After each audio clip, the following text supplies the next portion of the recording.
हमारे रहीम, जैसे कि हमें हर साल 12 महीने के बाद सैलरी दी जाती है और ना ही हमें रेगुलर किया जाता है।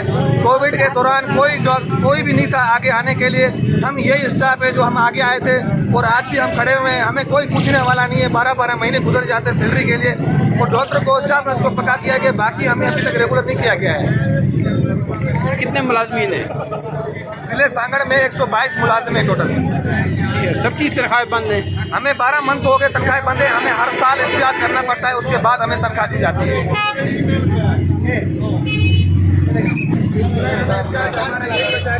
हम गुज़श्ता पिछले 2021 से कोविड-19 में डेली वेजिस पर भर्ती किए गए थे। उस दौरान आप जानते हैं कि कोविड एक ऐसी बीमारी थी जिसके अंदर जो है भाई को हाथ मिलाने के लिए तैयार नहीं था। बेटे को अगर कोविड हो गया था तो बाप बेटे को उठाने के लिए तैयार नहीं था। लेकिन हम वो फ्रंट लाइन वर्कर थे जो घर घर जाकर हमने वैक्सीनेशन किया लोगों को और उनको हमने कोविड जैसी वबा से बचाया।